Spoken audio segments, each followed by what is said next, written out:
السلام عليكم ورحمة الله وبركاته. الله سبحانه وتعالى പരിശുദ്ധമായിരിക്കുന്ന റബീഉൽ അവ്വൽ സമാഗതമാകാൻ പോകുന്ന ഈ സന്ദർഭത്തിൽ ഈ പ്രവർത്തനങ്ങളൊക്കെ റസൂലുള്ളാഹി സ്വല്ലല്ലാഹു അലൈഹി വസല്ലം തങ്ങളുടെ ഹഖ് ജാഹി ബർക്കത്ത് കൊണ്ട് ഒരു സാരിയായ സൽക്രമമായി നമ്മളിൽ നിന്ന് സ്വീകരിച്ചത് പറയുന്നവർക്കും കേൾക്കുന്നവർക്കുമൊക്കെ മതിയായ പ്രതിഫലം അല്ലാഹു സുബ്ഹാനഹു വ തആല നൽകുമാറാകട്ടെ ആമീൻ എന്ന് ആദ്യമായി പ്രാർത്ഥിക്കുന്നു. ഞാൻ ഈ ക്ലാസ് റൂമിലൊരു പുതുമുഖമാണ്. ഒരു ദീനി പ്രവർത്തകൻ എന്ന നിലക്ക് നാട്ടിൽ പ്രവർത്തിക്കുകയും പിന്നെ കുറേ കാലം UAE അബുദാബി ദുബൈയിലൊക്കെ ആയി ദീനി പ്രവർത്തനങ്ങളുമൊക്കെ ആയി കഴിഞ്ഞുകൊള്ളുകയും ചെയ്തിരുന്ന ആളാണ്. ഇവിടെ ക്ലാസ് റൂമിൽ സിനാൻ സാലി എന്ന ഐഡിയ ആണെങ്കിലും TC അഹമ്മദ് മുസ്ലിയാർ കല്ലാമൂല എന്ന അതാണ് എൻ്റെ യഥാർത്ഥമായിരിക്കുന്ന അഡ്രസ്സ്. TC കല്ലാമൂല എന്ന് പറഞ്ഞാൽ അറിയുന്ന ചില ആളുകളൊക്കെ ഇപ്പോഴും ചിലപ്പോൾ ഗൾഫിൻ്റെ ഭാഗങ്ങളിലൊക്കെ ഉണ്ടാകുമെന്ന് ഞാൻ പ്രതീക്ഷിക്കുന്നു. ഞാൻ അറിയുന്ന പലരും ഇപ്പോഴും ഇവിടെയൊക്കെ ഉണ്ട്. ഇപ്പോൾ നാട്ടിലാണ് കഴിയുന്ന ചെറിയ സേവനം ചെയ്ത് നമ്മുടെ നാട്ടിൽ ചെറിയൊരു സ്ഥാപനമുണ്ട്. ആ സ്ഥാപനത്തിൻ്റെ പ്രവർത്തനങ്ങളൊക്കെ ആയി കഴിഞ്ഞു പോകുന്നു. ഈ ആദർശ ചർച്ചയിൽ ഒരു ദീനീ പ്രവർത്തകൻ എന്ന നിലക്ക് മറ്റു പ്രവർത്തകരെ എനിക്കും അറിയിക്കാനുള്ളത് ശക്തമായ തീച്ചൂളയിൽ തന്നെയാണ് നമ്മൾ ഈ പ്രസ്ഥാനം നേരത്തെ വളർന്നു വന്നിട്ടുള്ളത്. മഹാനായ ശംസുൽ ഉലമയും മറ്റുമൊക്കെ നമുക്ക് കാണിച്ചു തന്ന ആ മാർഗത്തിൽ ഉറച്ചു നിന്നപ്പോഴാണ് പ്രതിസന്ധി നേരിടേണ്ടി വന്നത്. 23-24 വർഷങ്ങൾക്കപ്പുറം അനിവാര്യമായിരിക്കുന്ന ഒരു എഴുന്നേറ്റ് പോലെ സമസ്ത കേരള ജംഇയ്യത്തുൽ ഉലമയുടെ തലസ്ഥാനത്ത് നിന്നുണ്ടാകേണ്ടി വന്നത് സുന്നത്തി ജമാഅത്തിന്റെ വളർച്ചക്കും ഉയർച്ചക്കും അനിവാര്യമായിരുന്നു എന്ന് ഇപ്പോൾ ആദ്യന്തപതിൽ സംബന്ധിച്ച ഒരു വ്യക്തി എന്ന നിലക്ക് ഇപ്പോൾ ബോധ്യമാവുന്നു. അന്ന് ബഹുമാനപ്പെട്ട താജുൽ ഉലമ ആ തീരുമാനമെടുത്തിട്ടില്ലായിരുന്നുവെങ്കിൽ സുന്നത്ത് ജമാഅത്ത് തന്നെ കേരളത്തിൽ ഉണ്ടാകുമായിരുന്നില്ല. കേരളത്തിലില്ലെങ്കിൽ അതിന്റെ പ്രവർത്തനം മറ്റു ഭാഗങ്ങളിലും വിച്ഛലമാകുമായിരുന്നു. ബഹുമാനപ്പെട്ട ശംസുൽ ഉലമയും ഭൂരിപക്ഷം ആളുകളും ആ ഭാഗത്ത് എന്ന് അവർ അവകാശപ്പെടും. സത്യത്തിൽ അത് ശരിയല്ല. ശംസുൽ ഉലമ ഒരു ഘട്ടത്തിൽ അപ്പുറത്ത് നിന്നു എന്നുള്ളതൊരു ശരിയാണ്. ആ നിൽക്കൽ തന്നെ ശക്തമായിരിക്കുന്ന ഒരു സെഹറിന്റെ ഭാഗമായിട്ടായിരുന്നത് എന്ന് ശംസുൽ ഉലമയോടും ഏറ്റവും കൂടുതൽ അടുത്ത ബന്ധം പുലർത്താൻ സാധിച്ചൊരു വ്യക്തി എന്നുള്ള നിലക്ക് വളരെ വ്യക്തമായി പറയാൻ സാധിക്കും. കാരണം 1984 കേരളത്തിലുള്ള എല്ലാ ബിദ്ഈ പ്രസ്ഥാനക്കാരെയും ആ ബിദ്ഈ പ്രസ്ഥാനക്കാർ ഒരു വിളനിലമായി കരുതിയിരുന്ന മുസ്ലിം രാഷ്ട്രീയ സംഘടനയെയും അവരുടെ ഓരം ചാരി നിന്നിരുന്ന മറ്റ് രാഷ്ട്രീയ സംഘടനക്കാരെയും ഒക്കെ ശക്തമായ നിലയിൽ ഞെട്ടിച്ചുകൊണ്ട് നടത്തിയ ആ 60ാം വാർഷിക സമ്മേളനം ഒരു വഴിത്തിരിവാകുകയായിരുന്നു. അതിൻ്റെ പിന്നിൽ വേണ്ടതുപോലെ പ്രവർത്തിച്ച ആ സമ്മേളനത്തിൻ്റെ വിജയത്തിന് വേണ്ടി പ്രവർത്തിച്ച ബഹുമാനപ്പെട്ട കാന്തപുരം ഉസ്താദിൻ്റെയും അതുപോലെയുള്ള നിസ്വാർത്ഥ പ്രവർത്തകരുടെയും അവിശ്രമ ഫലമായി അതിശക്തമായ നിലയിൽ സുന്നത്ത് ജമാഅത്ത് മുന്നേറുന്നു എന്ന് ഈ എതിരാളികൾക്ക് മനസ്സിലായപ്പോൾ അവർ ചെയ്ത ഒരു കുതന്ത്രമായിരുന്നു ബഹുമാനപ്പെട്ട ശംസുൽ ഉലമയെ സിഹർ ചെയ്ത് മറുഭാഗത്താക്കുക എന്ന്. മറ്റൊരു നിലക്ക് അവരങ്ങോട്ട് കിട്ടുകയില്ല എന്ന് അവർക്ക് മനസ്സിലായതിൻ്റെ പേരിലാണ് അങ്ങനെ ഏറ്റവും വൃത്തിഹീനമായിരിക്കുന്ന ഈ പ്രവർത്തനത്തെ അവർ നേതൃത്വം നൽകിയത്. അല്ലാഹു സുബ്ഹാനഹു വ തആലയുടെ ഖളാ ഏത് ഭാഗത്തും ഏതിലും നടക്കണമല്ലോ. ആ അടിസ്ഥാനത്തിൽ ആ സിഹർ ശംസുൽ ഉലമക്ക് ബാധിക്കുകയും അങ്ങനെ ശംസുൽ ഉലമയുടെ ചില വാക്കുകൾ അവർക്ക് അനുകൂലമായ രൂപത്തിലാണ് തോന്നുകയും ചെയ്തു. അങ്ങനെയാണ് ഈ പിളർപ്പിൻ്റെ ഒരാരംഭം കുറിക്കുന്നത്. ഈ പ്രസ്ഥാനക്കാരോട് സന്ധിയില്ലാ സമരം നടത്തിയിരുന്ന ബഹുമാനപ്പെട്ട ശംസുൽ ഉലമ ഒരു മുസ്ലിമീങ്ങളുടെ ഐക്യമെന്ന പേരിൽ ആ അനൈക്യ സംഘം സംഘടിപ്പിച്ച ഒരു പരിപാടി കോഴിക്കോട് മുതലക്കുളം മൈതാനിയിൽ നടന്നപ്പോൾ സമസ്തയുടെ പ്രതിനിധിയായി അതിൽ പങ്കെടുക്കുകയും ആ പങ്കെടുത്ത ശംസുൽ ഉലമയെ കൊണ്ട് ആദ്യം സംഘാടകർ പ്രസംഗിപ്പിക്കുകയും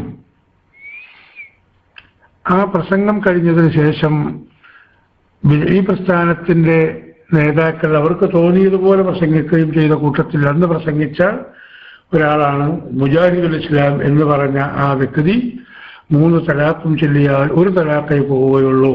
കാരണം ആ പരിപാടി സംഘടിപ്പിക്കുന്നത് തന്നെ ഷാബാനു കേസ് എന്ന പേരിലൊരു കേസുണ്ടാവുകയും അതിൻ്റെ പേരിൽ ശരീഅത്ത് വിവാദം കൊഴുക്കുകയും ആ ശരീഅത്തെ ഇന്നത്തെ പോലെ തന്നെ രാഷ്ട്രീയക്കാർ ഏറ്റെടുക്കുകയും എന്നിട്ടത് അവർ കുളമാക്കുകയും ചെയ്ത അടിസ്ഥാനത്തിലാണ് ഇങ്ങനെ പരിപാടി നടക്കുന്നത്.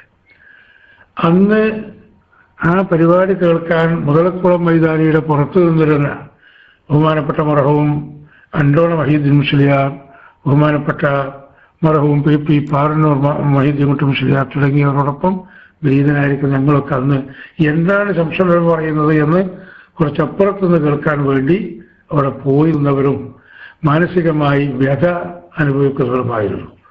ശംസുൽ ഉലമയെ ഇരുത്തിക്കൊണ്ട് ദീനിന് വിരുദ്ധമായിരിക്കുന്ന ഈ പ്രസംഗം അദ്ദേഹം നടത്തുമ്പോൾ ബഹുമാനപ്പെട്ട ശംസുൽ ഉലമ അതിനെതിരെ ഒന്നും സംസാരിക്കാതിരുന്നതാണ് ഒരു പ്രധാനമായിരിക്കുന്ന കാരണം. ഈ കാരണം വെച്ചുകൊണ്ട് സമസ്ത കേരള ജംഇയ്യത്തുൽ ഉലമയുടെ മുശാവറ യോഗത്തിൽ വെച്ച് ആദർശധീരരായിരിക്കുന്ന അംഗങ്ങൾ അതിനെക്കുറിച്ച് സംസാരിച്ചപ്പോഴാണ് ഈ പിളർപ്പിൻ്റെ ഘട്ടം വരുന്നത്. അതല്ലാതെ ബഹുമാനപ്പെട്ട താജുൽ ഉലമ നേരത്തെ കോഴിക്കോട് ഏതെങ്കിലും മുൻസിഫ് കോടതിയിൽ പോയിട്ടോ അല്ലെങ്കിൽ ഒരു സിവിൽ കോർട്ടിൽ പോയിട്ടോ ശംസുൽ ഉലമക്കെതിരെയോ കണ്ണീത്ത് ഉസ്താദിനെയോ കേസ് കൊടുത്തുകൊണ്ട് അല്ലെങ്കിൽ കാന്തപുരം AP ബക്കർ മുസ്ലിയാർ ഏതെങ്കിലും ഒരു കോടതിയിൽ ചെന്ന് ഇവർക്കെതിരെ എവിടെയും ഒരു പരാമർശവും ഉന്നയിച്ചതിന് പേരിലല്ല. പക്ഷെ അവർ നിഗൂഢമായിരിക്കുന്ന ഒരു ഹിഡൻ അജണ്ട ഈ രാഷ്ട്രീയക്കാരുടെ ഉപദേശം കേട്ടുകൊണ്ട് അവർക്ക് ഓശാന പാടുന്ന ഏതാനും ആലിമീങ്ങളുടെയും ഉപദേശം കേട്ടുകൊണ്ട് നടപ്പാക്കാൻ പോകുന്നു എന്ന ഒരു വിവരം ബഹുമാനപ്പെട്ട CM വലിയുള്ളാഹി പോലെയുള്ള മഹാന്മാരുടെ ബർക്കത്ത് കൊണ്ട് ബഹുമാനപ്പെട്ട AP ഉസ്താദിനും മറ്റുള്ളവർക്കും കിട്ടിയപ്പോൾ അന്ന് ആ യോഗം നടക്കുന്ന സമയത്ത് ബഹുമാനപ്പെട്ട AP ഉസ്താദൊക്കെ ഈ സ്റ്റേ ചെയ്ത യോഗം നടക്കുന്ന സമയത്ത് AP ഉസ്താദും മറ്റുമൊക്കെ അബുദാബിയിലാണ്. ആ സമയത്ത് ഒരു യോഗം നടക്കുകയാണെങ്കിൽ അവർ യോഗം ചേർന്ന് AP ഉസ്താദിനെ മാത്രം സമസ്തയിൽ നിന്ന് പുറത്താക്കാനുള്ള ഒരു നിഗൂഢ നീക്കമായിരുന്നു ഇവർ നടത്തിയിരുന്നത്. അങ്ങനെ പുറത്താക്കിയാൽ AP ഉസ്താദ് ഒന്നുമല്ലാതെയാകും.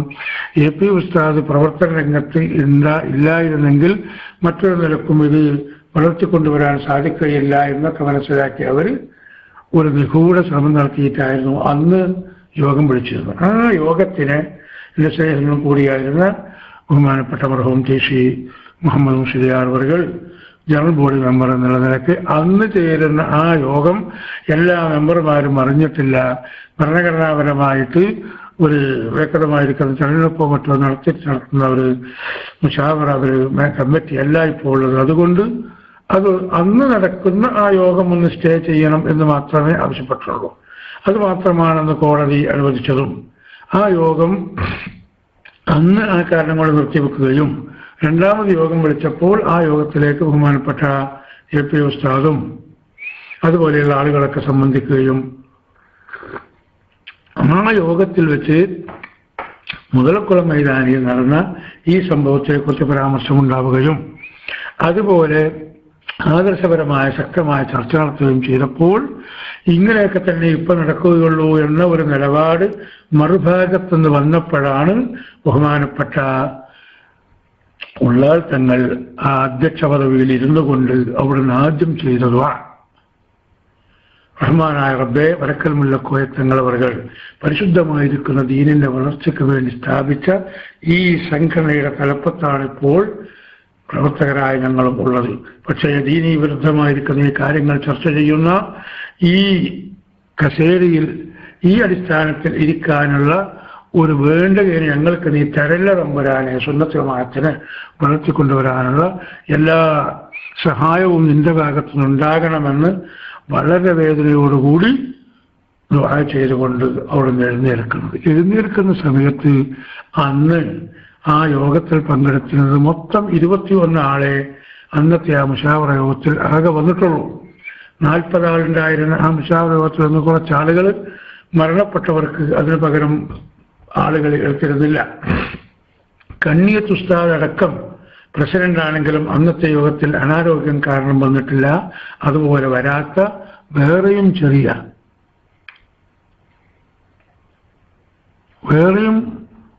വലിയ പണ്ഡിതന്മാരൊന്നുണ്ടായിരുന്നു. മൊത്തം വന്ന് 21 ആളുകളാണ് പങ്കെടുത്തത്. ആ 21 ആളുകളിൽ താജുൽ ഉലമ എഴുന്നേൽക്കുന്ന സമയത്ത് താജുൽ ഉലമയോട് കൂടെ 10 ആളുകളും അന്ന് എഴുന്നേറ്റിരുന്നു. 11 ആളുകൾ അന്ന് ആ മുശാവറയിൽ നിന്നും ഈ നിലപാട് ഞങ്ങൾ അംഗീകരിക്കുന്നില്ലെന്ന് പറഞ്ഞ് ഇറങ്ങിപ്പോന്നവരാണ്. ഇവര് ഭൂരിപക്ഷം എന്ന് ദീനിൽ അങ്ങനെ ഭൂരിപക്ഷം എന്ന് പറഞ്ഞിട്ടൊന്നുമില്ല എന്നത് എല്ലാവരും മനസ്സിലാക്കിയ കാര്യമാണ്. അഥവാ വാദത്തിന് വേണ്ടി ഭൂരിപക്ഷം എന്ന നിലക്ക് സമ്മതിക്കുകയാണെങ്കിൽ ആ മുശാവറ യോഗത്തിൽ അന്ന് പങ്കെടുത്ത 21-ൽ 11 പേരും വരുമ്പോൾ ഭൂരിപക്ഷം ബഹുമാനപ്പെട്ട താജുൽ ഉലമയുടെയും കാന്തപുരം ഉസ്താദിന്റെയും കൂടെ തന്നെയാണ്. അന്ന് യോഗത്തിന് വരാതിരുന്ന പലരും ഇവരോടുകൂടെ മാനസികമായി അടുത്തവരും ആയിരുന്നു. പിന്നെ എന്ത് സംഭവിച്ചു എന്ന് ചോദിച്ചാൽ, നേരത്തെ നമ്മളെല്ലാവരും കൂടി പ്രവർത്തിക്കുകയും എല്ലാവരും കൂടി പരിശ്രമിക്കുകയും ചെയ്തതിന്റെ പേരിൽ കേരളത്തിന്റെ എല്ലാ ഭാഗങ്ങളിലും മഹല്ലുകളും മദ്രസകളും ഒക്കെ ഉണ്ടായപ്പോൾ അതിങ്ങനെ സമസ്ത എന്ന പേരിൽ അറിയപ്പെടുകയും ആ സമസ്തയുടെ പ്രവർത്തനത്തിന്റെ ഫലമായി വന്ന മദ്രസയും മറ്റുമൊക്കെ ആ ആളുകൾ സാങ്കേതികമായി അവർ കൈവശം വെച്ചു. കാരണം കോടതി അന്ന് സ്റ്റാറ്റസ് കോ നിലനിർത്തണം എന്ന് പറഞ്ഞിട്ടാണ് ഒരു ഉത്തരവിറക്കിയത്. സ്റ്റാറ്റസ് കോ എന്ന് പറഞ്ഞാൽ എല്ലാവർക്കും അറിയാമല്ലോ. ഇപ്പോഴുള്ള ആ നിലപാട് അത് നിലനിർത്തി മുന്നോട്ട് പോവുക, അതാണ് സ്റ്റാറ്റസ് കോ. അതായത് പ്രസിഡന്റ് ബഹുമാനപ്പെട്ട കണ്ണിയത്ത് ഉസ്താദ് അവറുകളാണ്, സെക്രട്ടറി ബഹുമാനപ്പെട്ട ശംസുൽ ഉലമയാണ്. ആ പ്രസിഡന്റും സെക്രട്ടറിയും ആ ഒരു ഭാഗത്തായതുകൊണ്ട് ഈ ഔദ്യോഗികമായ ഈ സ്ഥാനങ്ങളും ഈ സ്ഥാപനങ്ങളും മറ്റുമൊക്കെ അവരുടെ കീഴിലാണ്. അതാണ് സ്റ്റാറ്റസ് കോ എന്ന് പറഞ്ഞു. അങ്ങനെ പേര് പറഞ്ഞിട്ട് എല്ലാ ഭാഗത്തുനിന്നും സുന്നി പ്രവർത്തകരെയും സുന്നത്ത് ജമാഅത്തിന്റെ അനുഭാവികളെയും ഇവർ പീഡിപ്പിക്കാൻ തുടങ്ങി. അങ്ങനെയാണ് 1989 അവസ്ഥ. പക്ഷേ ആ അവസ്ഥയും അവരോട് ശക്തമായ നിലയിൽ പിടിച്ചു നിന്ന് ചില സ്ഥലങ്ങളിലൊക്കെ നമുക്ക് കുറച്ച് ഈ സത്യം മനസ്സിലാക്കിയ ആളുകളുണ്ടായപ്പോൾ ചില മദ്രസയുടെ പകുതി ഭാഗവും, എന്നാൽ തിരൂരങ്ങാടി ഭാഗത്ത് നൂറുൽ ഇസ്ലാം മദ്രസയുടെ ബ്രാഞ്ചുകളൊക്കെ മുഴുവനും ഈ ഭാഗത്തേക്ക് വന്നതുപോലെ മുഴുവൻ മദ്രസകളും ഈ ഭാഗത്ത് കൂടിയിട്ടും ചില സ്ഥലങ്ങളിൽ ഭാഗികമായിട്ടുമൊക്കെ പ്രവർത്തനം തുടങ്ങിയിട്ട് അത് സമാധാനപരമായി നടക്കണം, നാട്ടിൽ കുഴപ്പമുണ്ടാക്കരുത്, മദ്രസയുടെ പേരിൽ ഭിന്നിപ്പുണ്ടാക്കരുത് എന്നൊക്കെ അന്ന് തന്നെ ബഹുമാനപ്പെട്ട എ.പി. ഉസ്താദും അതുപോലെ എ.പി. ഉസ്താദിന്റെ കൂടെയുള്ള നേതാക്കളും ആഹ്വാനം ചെയ്ത അടിസ്ഥാനത്തിൽ 100% സംയമനം പാലിച്ചുകൊണ്ട് തന്നെ സുന്നി പ്രവർത്തകർ മുന്നോട്ട് നീങ്ങി. ആ നീങ്ങിയതിന്റെ പേരിലാണ് പല ഭാഗത്തും സുന്നി പ്രവർത്തകർക്ക് എതിർപ്പുകളും അക്രമങ്ങളും ഒക്കെ നേരിടേണ്ടി വന്നത്. പ്രവർത്തകന്മാർ കൊലക്കത്തിക്കിരയായത്, മൗലിദിന് പോകുന്ന ജാഥ പോകുന്ന ആ വാഹനത്തിന് പോലും കല്ലെറിഞ്ഞ് കണ്ണ് നഷ്ടപ്പെട്ട പ്രവർത്തകർ ഇന്നും ജീവിച്ചിരിക്കുന്നവരുണ്ട്. പക്ഷേ മറുഭാഗത്തുനിന്ന് ഒരു കണ്ണോ കയ്യോ ചെറുവിരലോ ഈ പ്രവർത്തകരാരും നഷ്ടപ്പെടുത്തിയിട്ടില്ല എന്നത് ഒരു യാഥാർത്ഥ്യമാണ്. അങ്ങനെ ആ തീഷ്ണമായിരിക്കുന്ന പരീക്ഷണങ്ങൾ അത് അതിജീവിച്ചുകൊണ്ട് ഈ പ്രസ്ഥാനം മുന്നേറാനുള്ള കാരണം മഹാന്മാരായിരിക്കുന്ന പണ്ഡിതന്മാരുടെയും നേതാക്കളുടെയും ഔലിയാക്കളുടെയും ആരിഫീങ്ങളുടെയും ഒക്കെ പിന്തുണയും അവരുടെ എല്ലാവിധ ആശീർവാദങ്ങളും ഈ സംഘടനക്കുണ്ടായി എന്ന കാരണം കൊണ്ട് മാത്രമാണ്. അതിലുപരി ആശയപരമായിട്ട് ഒരു വിട്ടുവീഴ്ചക്കും തയ്യാറില്ലാതെ നമ്മുടെ നേതാക്കൾ നിലക്കൊണ്ടു എന്നുള്ളതും ഒരു സത്യമാണ്. ഞാൻ ഒരു പുതുമുഖം എന്നുള്ള നിലക്ക് കൂടുതൽ ഈ ക്ലാസ്സിലുള്ള മറ്റുള്ളവരെ അലോസരപ്പെടുത്തുകയല്ല ചെയ്യുന്നത്. ചില യാഥാർത്ഥ്യങ്ങൾ ചിലപ്പോൾ അറിയാത്ത പ്രവർത്തകരും ഉണ്ടാകാം. ഉദാഹരണം, ഒരു 10-35 വയസ്സായവർക്കൊന്നും നേരത്തെയുള്ള ഈ പല അവസ്ഥകളും നേരിട്ടറിയാത്തവർ ഉണ്ടായിരിക്കും. ആൾക്കാരോ ഞാനൊന്നും സുന്നത്ത് ജമാഅത്തിന്റെ പ്രവർത്തനവുമായി തന്നെ UAE-യിലൊക്കെ ഓടി നടക്കുന്ന കാലമാണ്. ബഹുമാനപ്പെട്ട AP ഉസ്താദ് മറ്റുമൊക്കെ വരുമ്പോൾ ആ AP ഉസ്താദിന്റെ കൂടെ മറ്റുള്ള കാര്യങ്ങളൊക്കെ മാറ്റിവെച്ചുകൊണ്ട് ഉസ്താദ് അവിടെ ഉണ്ടാകുമ്പോൾ UAE-യുടെ എല്ലാ മേഖലകളിലും മർക്കസിന് വേണ്ടിയും സുന്നത്ത് ജമാഅത്തിന് വേണ്ടിയും ഒക്കെ പ്രവർത്തിച്ചൊരു വ്യക്തി എന്നുള്ള നിലക്ക് ഉസ്താദിന്റെ ആശയവും ആദർശവും ഒക്കെ നേരിട്ട് കാണുകയും മനസ്സിലാക്കുകയും ആ അടിസ്ഥാനത്തിൽ ഉസ്താദിന്റെ കൂടെ ഒരു ദീനീ പ്രവർത്തനം കുറച്ച് നിൽക്കുകയും കൂടിയാണ്. അല്ലെങ്കിൽ ഉസ്താദിനേക്കാൾ കൂടുതൽ എനിക്ക് ഏറ്റവും അടുത്ത ബന്ധമുള്ളവരായിരുന്നു ബഹുമാനപ്പെട്ട ശംസുൽ ഉലമ അവർ. ശംസുൽ ഉലമ തന്നെ നീയും അപ്പുറത്തായോ എന്ന് സിഹിർ ബാധിച്ച അശക്തമായ ഘട്ടത്തിൽ എന്നോട് ചോദിച്ചിട്ടുണ്ട്. കാരണം ഞാൻ ഗൾഫിലേക്ക് പോകുന്നതിന് മുമ്പ് ശംസുൽ ഉലമയോട് കൂടെ നന്ദി ദാറുസ്സലാം അറബിക് കോളേജിലായിരുന്നു ജോലി ചെയ്തിരുന്നത്. ആ ദാറുസ്സലാം അറബിക് കോളേജ് അന്ന് സുന്നത്ത് ജമാഅത്തിന്റെ പക്ഷത്ത് തന്നെയായിരുന്നു. ശംസുൽ ഉലമയും അങ്ങനെയായിരുന്നല്ലോ. അത് കാരണം കൊണ്ടാണ് അന്ന് ആ കോളേജിൽ ശംസുൽ ഉലമയുടെ കൂടെ നമ്മൾ ജോലി ചെയ്തിരുന്നത്. ആ സമയത്താണ് ഇന്നിങ്ങനെ പലരും ആക്രോശിച്ച് നടക്കുന്ന പലരും അന്ന് എതിർത്തിരുന്നു. കാരണം അന്ന് ബഹുമാനപ്പെട്ട AP ഉസ്താദിനെ തേജോവധം ചെയ്യാൻ വേണ്ടി ഒരുങ്ങിയ കക്ഷികൾക്ക് എതിരെയായിട്ടായിരുന്നു ബഹുമാനപ്പെട്ട AP ഉസ്താദ് അവർ കുവൈത്ത് പര്യടനം കഴിഞ്ഞ് തിരിച്ചു വരുമ്പോൾ ഏകദേശം 1 മണിക്കൂറോളം സമയം കോഴിക്കോട് റെയിൽവേ സ്റ്റേഷനിൽ ബഹുമാനപ്പെട്ട ശംസുൽ ഉലമ AP ഉസ്താദിനെ സ്വീകരിക്കാൻ കാത്തിരുന്നത്. നിങ്ങൾക്കറിയുമോ, വിവാദമായ അരീക്കാട് പള്ളിയെ പ്രശ്നം 5 ലക്ഷം കാന്തപുരം അമുക്കി എന്ന് പറഞ്ഞിട്ടാണ് ആദ്യത്തെ പ്രചരണം ഇവർ നടത്തുന്നത്. അമുക്കി എന്ന് പറഞ്ഞാൽ തന്നെ മുക്കിയിട്ടില്ല എന്ന മറ്റൊരർത്ഥം. അതുപോലെ ഒന്നും വിശദീകരിക്കേണ്ടതില്ല, എല്ലാവരും മനസ്സിലാക്കിയതാണ്.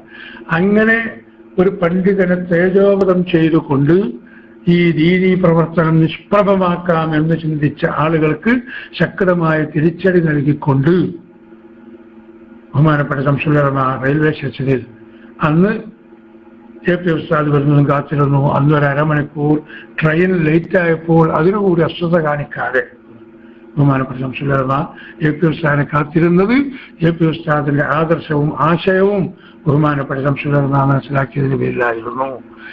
ആ കാരണം കൊണ്ടൊക്കെ തന്നെയാണ് ശംസുൽ ഉലമയുടെ കൂടെയും AP ഉസ്താദിന്റെ കൂടെയൊക്കെ നമ്മളന്ന് കുറച്ചും ഒരുമിച്ചു നിന്നത്. ആ നിലയ്ക്ക് ശംസുൽ ഉലമയോട് നമുക്ക് അഭേദ്യമായിരിക്കുന്ന ബന്ധവും അടുപ്പവും ഉണ്ടായിരുന്നു.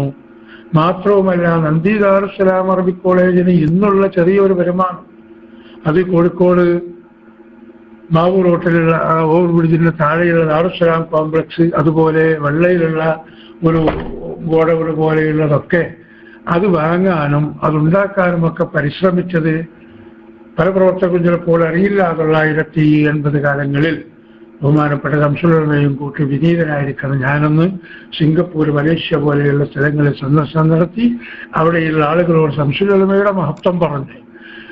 അതോടുകൂടി നന്ദി ദാറുസ്സലാം അറബിക് കോളേജിന്റെ മഹത്വവും അതിന്റെ ആവശ്യകതയും പറഞ്ഞ് മനസ്സിലാക്കിയിട്ടാണ് ആ കാശ് വാങ്ങിക്കൊണ്ടുവന്ന് ഇതിന് വരുമാനമുണ്ടാക്കിയത് എന്നതൊരു യാഥാർത്ഥ്യമാണ്. ഇന്ന് അതവരിങ്ങനെ എമിറ്റേഷൻ ശുദ്ധികൾ കൈവശം വെച്ച് എന്തെങ്കിലുമൊക്കെ പറയുന്നുണ്ടെങ്കിലും അതിന്റെ യഥാർത്ഥമായിരിക്കുന്ന അവകാശികൾ സുന്നത്ത് ജമാഅത്ത് പ്രവർത്തകർ തന്നെയാണ്. പക്ഷേ നമ്മളത് കയ്യാറാനോ അവകാശവാദം ഉന്നയിക്കാനോ മറ്റൊന്നും അങ്ങോട്ട് പോകുന്നില്ല. സ്ഥാപനത്തിൻ്റെയൊക്കെ ഒരു പരിതാപകരമായിരിക്കുന്ന അവസ്ഥ കാണുമ്പോൾ സഹതപിക്കുന്നു എന്ന് മാത്രമേ ഉള്ളൂ. ഒരു ഉയർച്ചയിലേക്കോ മറ്റേതെങ്കിലും ഒരു ഉന്നതിയിലേക്കോ എത്താൻ അത് സാധിച്ചിട്ടില്ല എന്നത് ഒരു വലിയ സങ്കടകരമായ കാര്യമാണെന്ന് സാന്ദർഭികമായി ഓർമ്മപ്പെടുത്തുന്നു എന്ന് മാത്രം. ആ നിലയ്ക്ക് ഞാൻ പറഞ്ഞതുപോലെ ശംസുൽ ഉലമയുമായി നമുക്ക് കൂടുതൽ ആഭിമുഖ്യവും കൂടുതൽ ബന്ധവും ഉണ്ടായിരുന്നത്. അതൊക്കെ ഒഴിവാക്കിയിട്ടാണ് നമ്മൾ ശംസുൽ ഉലമയെ ഏതെങ്കിലും ഒരു നിലക്ക് എന്തെങ്കിലും പറഞ്ഞ് പിന്നെ താറടിക്കാനോ അല്ലെങ്കിൽ മറ്റേതെങ്കിലും ആളുകളോട് കുറിപ്പതി നടത്താനോ ഒന്നും അന്നും ഇന്നും ശംസുൽ ഉലമയോട് ബന്ധപ്പെട്ട ഒരു വ്യക്തി എന്ന നിലയ്ക്ക് നമ്മൾ മുതിർന്നിട്ടില്ല, പോയിട്ടില്ല. ശംസുൽ ഉലമ കൊടുക്കേണ്ട എല്ലാ ആദരവുകളും കൊടുത്തുകൊണ്ട് ഒരു ഭാഗത്ത് നിർത്തി സുന്നത്ത് ജമാഅത്തിന്റെ പ്രവർത്തനത്തിൽ ഉറച്ചു നിന്നു. അപ്പോഴാണ് ഞാൻ അന്ന് ഗൾഫിൽ നാട്ടിൽ വന്നപ്പോൾ ശംസുൽ ഉലമയെ കാണാൻ വേണ്ടി നമ്മൾ ശംസുൽ ഉലമയുടെ വീട്ടിലേക്ക് ചെന്നിട്ട് തന്നെ നമ്മൾ പറഞ്ഞു. കാരണം ശംസുൽ ഉലമയോട് ഇങ്ങനെ കൂടുതൽ വ്യക്തിപരമായ ബന്ധം പുലർത്തുന്ന ആളായതുകൊണ്ട് കൂടുതൽ ഇങ്ങനെ ഈ സ്വാതന്ത്ര്യമായി തന്നെ അന്നും സംസാരിക്കാറുണ്ടായിരുന്നു. ശംസുൽ ഉലമയോട് സംസാരിക്കാൻ ഒരു തെളിവുമായി ചെന്നത് അന്ന് 1988 അവസാനത്തിൽ കാസർഗോഡ് ഭാഗത്തുനിന്ന് പുറപ്പെടുന്ന ഒരു ഉത്തരദേശം ഒരു പത്രത്തിന്റെ ഒരു കോപ്പിയുമായിട്ടാണ് ഞാൻ പോകുന്നത്. ആ വർഷം ഹജ്ജ് കഴിഞ്ഞ് തിരിച്ച് നമ്മൾ യുഎയിലേക്ക് പോകുമ്പോൾ ജിദ്ദയിൽ വെച്ച് ആണ് നമുക്ക് ആ പത്രത്തിന്റെ കോപ്പി കിട്ടിയത്. ആ പത്രത്തിലുള്ള അന്നത്തെ ഒരു പ്രധാന ഹെഡിങ് മുസ്ലിം ലീഗിന്റെ ഓഫീസുകളൊക്കെ സുന്നത്ത് ജമാഅത്തിന്റെ ഓഫീസുകൾ തന്നെ ശംസുൽ ഉലമ എന്ന് പറഞ്ഞു. എന്നിട്ട് അതിനെക്കുറിച്ചുള്ള റിപ്പോർട്ടും.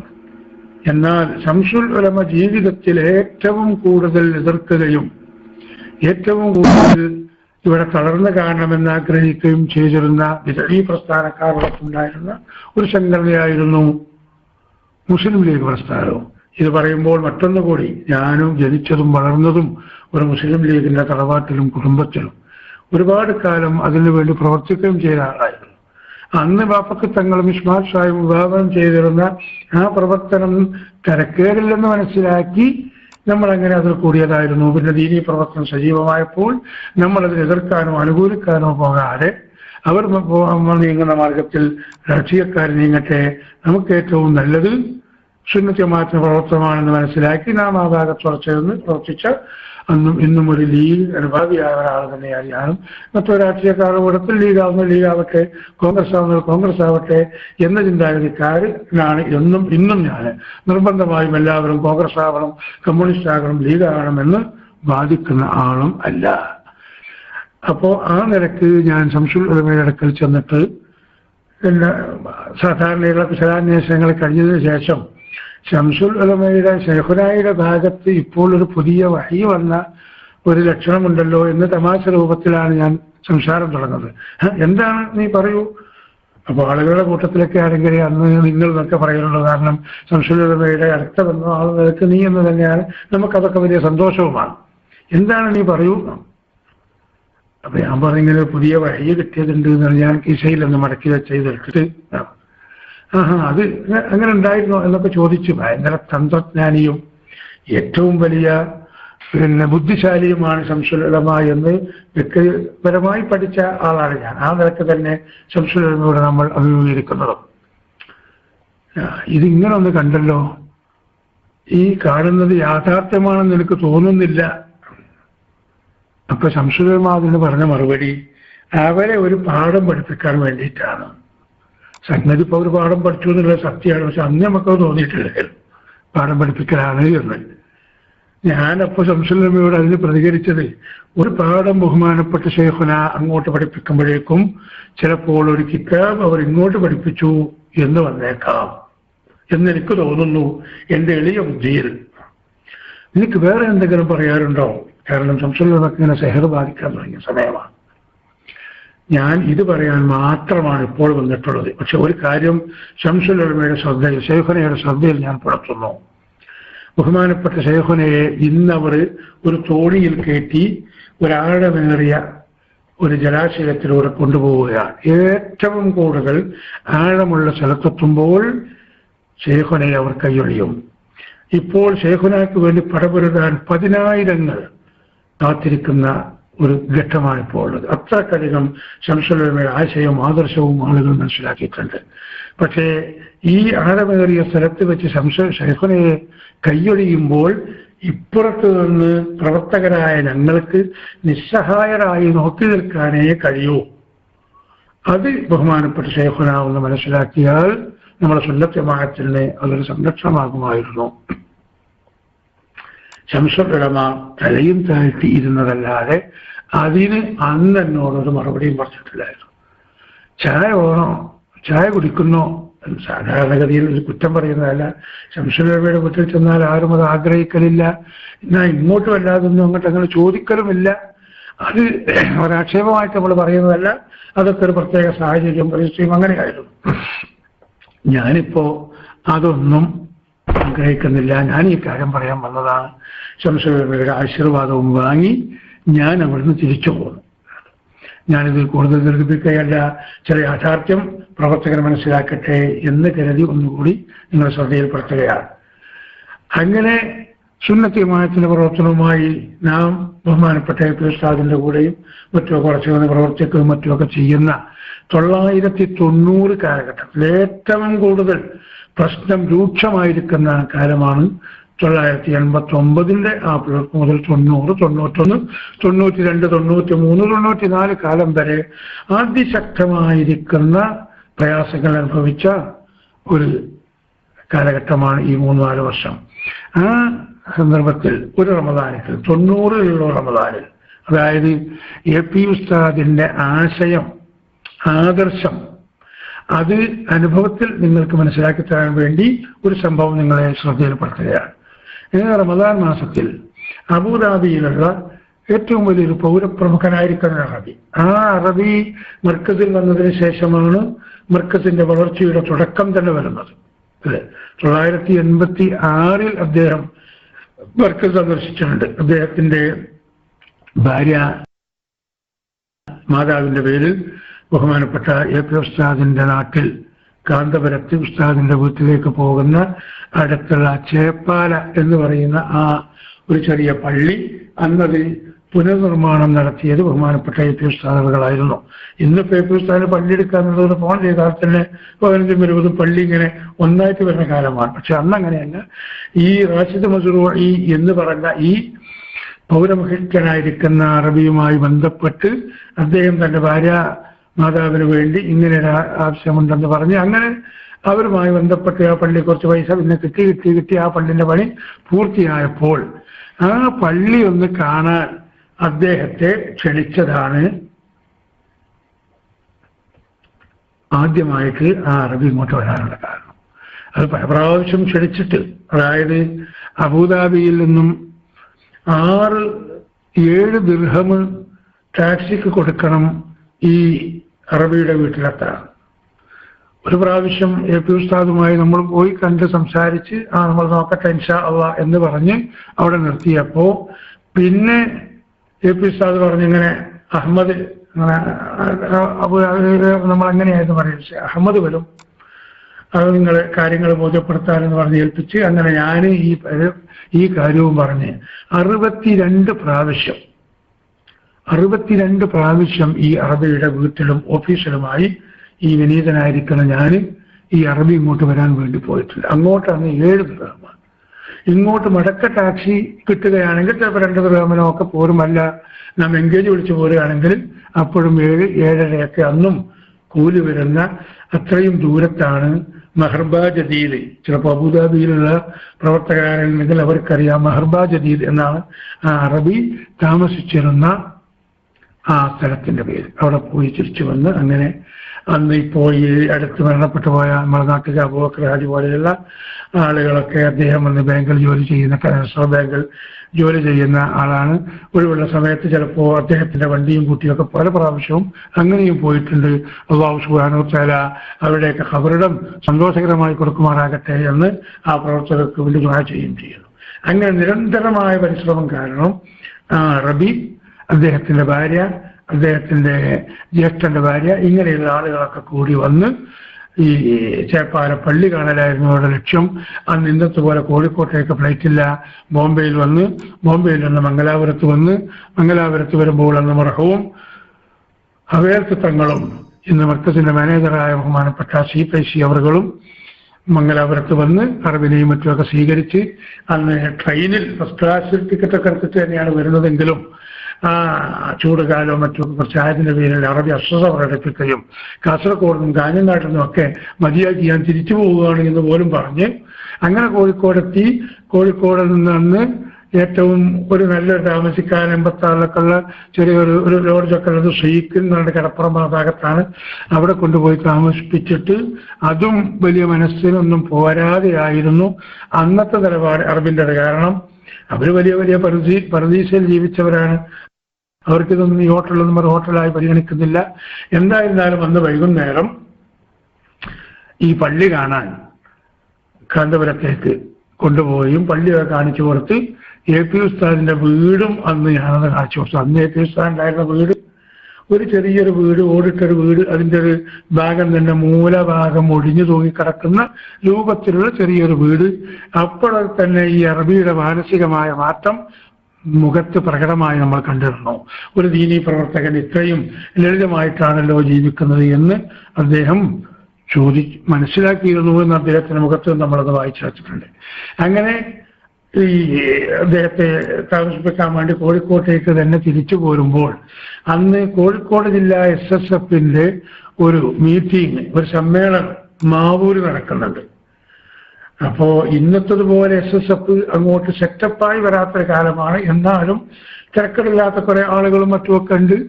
ഒരു ജില്ലാ സമ്മേളനം തന്നെയാണ് എൻ്റെ ഓർമ്മ. ആ സമയത്ത് അവിടെ ഒന്ന് ഞാൻ പറഞ്ഞു ട്യൂഷനോട് നമ്മളേതായാലും തിരിച്ചു പോകുമ്പോൾ ഇവരിങ്ങനത്തെ പൊതുപരിപാടിയൊന്നും കാണാത്തവരല്ലേ, അതുകൊണ്ട് നമുക്ക് അവന് കാണിച്ചു കൊടുത്ത് കൊണ്ടുപോകാന്ന് പറഞ്ഞു. അങ്ങനെ വണ്ടിയിൽ പിന്നെ നമ്മളും അതുപോലെ ഇവരുടെ ഫാമിലി പെണ്ണുങ്ങൾ അവരും ഉണ്ട്. അപ്പോൾ റോട്ടുമെന്ന് ഇങ്ങനെ നിർത്തി ഒരു വയലിലാണ് പരിപാടിയുള്ളത്. അവിടം വരെ ഇങ്ങനെ ട്യൂബ് കെട്ടിയിട്ടുണ്ട്. കുറച്ച് തിരക്കടില്ലാത്ത ആളുകളുമുണ്ട്. ആ സമയത്ത് അങ്ങോട്ട് ഫാമിലിയെ വണ്ടിയിൽ നിർത്തി ഉസ്താദും അറബിയും ഞാനും എല്ലാം കൂടി സ്റ്റേജിലേക്ക് കയറി ചെന്ന് അന്ന് വരുമ്പോൾ ഞാനും അവരുടെ കൂടെ വരുന്നത് അപ്പോൾ അറബി വേഷത്തിൽ തന്നെയാണ് ഞാനും ഉള്ളത്. മലയാളിയാണെങ്കിലും ഇങ്ങനെ കന്തൂറ ധരിച്ച്, അതുപോലെ ഇവയിൽ അധികവും ഞാനിങ്ങനെ അവർ ധരിക്കുന്ന പോലെ ആ തലയിൽ ധരിക്കുന്ന വട്ടും ധരിച്ചിട്ടൊക്കെയാണ്. അപ്പോൾ ഞാനുള്ള എൻ്റെ അത്ര തടിയും വലുപ്പവും അന്ന് വരുന്ന ഈ റാഷിദ് മസ്റൂഇ എന്ന് പറഞ്ഞ അറബിക്കില്ല. അപ്പൊ വലിയ അറബിയായിട്ട് ചിലർ എന്നെ തോന്നിയാണ്. നമ്മളെ കക്കാട് ഒക്കെയാണ് എനിക്ക് തോന്നുന്നതാണ് ഓർമ്മയിൽ. അങ്ങനെ കയറി ചെന്നപ്പോൾ പിന്നെ ഫോട്ടോഗ്രാഫർമാരെ കണ്ട് തോന്നൊന്ന് ഫോട്ടോ എടുപ്പിച്ചത് തന്നെയാണ് എനിക്ക് തോന്നിയതാണ്. അങ്ങനെ അവിടെ കയറി AP ഉസ്താദ് 2 വാക്ക് പറഞ്ഞ് അറബിനെ കൊണ്ട് സംസാരിപ്പിക്കണം. അന്നൊക്കെ ഒരു അറബി വരിക സമ്മേളനത്തിൽ പങ്കെടുക്കാന്ന് പറഞ്ഞാൽ എല്ലാവർക്കും അതൊരു അത്ഭുതം തന്നെയായിരുന്നു. ഇന്നിപ്പോൾ അറബി വരല് ഒരു വിഷയമല്ല. കോഴിക്കോട് കോംപ്ലക്സിൽ ചെന്നാൽ അറബികളൊരു ചന്തയാണ് ഇപ്പോൾ അവിടെ ഉണ്ടാവുക. ആ പള്ളിയിൽ ഒരു 5 അറബി ഇല്ലാത്ത ഒരു വക്ത് നിൽപ്പുണ്ടായാലും വളരെ കുറവാണ്. പക്ഷെ അന്നൊരു അറബി വരാന്ന് പറഞ്ഞാൽ അതൊരു അത്ഭുതം തന്നെയായിരുന്നു. അപ്പൊ അതിങ്ങനെ സംസാരിച്ച് നമ്മളവിടെ ഉണ്ടാകുന്ന ഭാഗത്തിരുന്ന് നമ്മൾ അറിയുന്ന പ്രവർത്തകരൊക്കെ ഉണ്ട്. ചിലവർ ഞാൻ അറബി തന്നെയാണ് വിചാരിച്ച് ഒന്നാണ് സലാം പറയും, കൈ കൊടുക്കും, മുണ്ടാണ്ട് പോലെ നിൽക്കും. ഞാനും മുണ്ടാണ്ട് അവിടെ നിന്ന്. അപ്പൊ ആ അറബി ആവശ്യം പറയണമെന്ന് പറഞ്ഞു ഉസ്താദ് പറഞ്ഞപ്പോൾ 2 വാക്ക് ആളങ്ങനെ പ്രസംഗിക്കുന്ന ആളൊന്നുമല്ല. അത് പറഞ്ഞ് നിർത്തിയപ്പോൾ ഈ അറബിയും പറയണമെന്നാണ് ഉസ്താദ് തമാശി പറഞ്ഞു.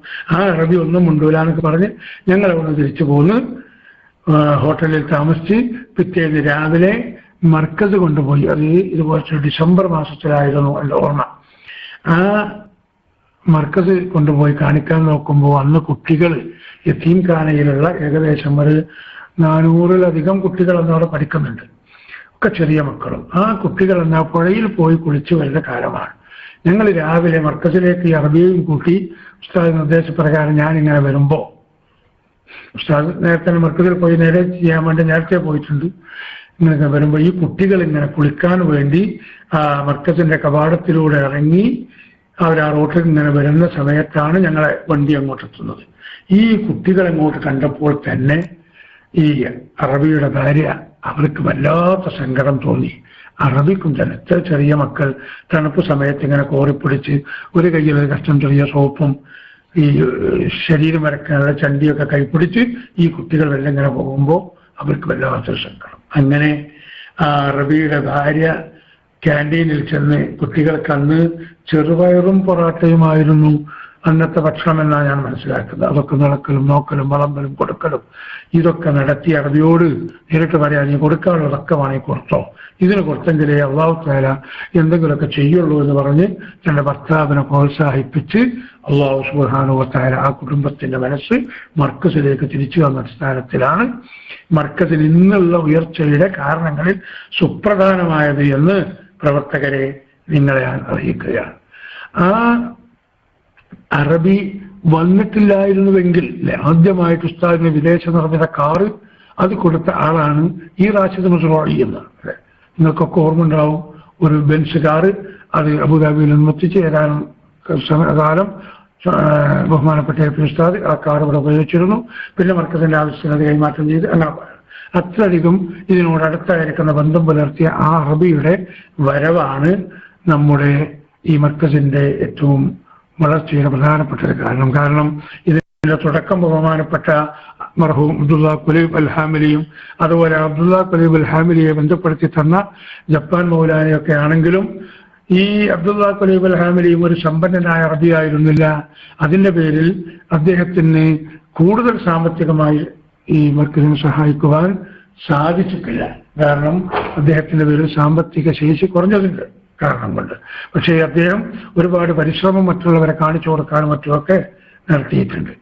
അങ്ങനെ ഞാൻ പറഞ്ഞു വരുന്നത്, ഈ റാഷിദ് മസ്റൂഇ എന്ന ആളുടെ മെഹർബാ ജദീദിൽ അദ്ദേഹത്തിന്റെ ഉടമസ്ഥതയിലുള്ള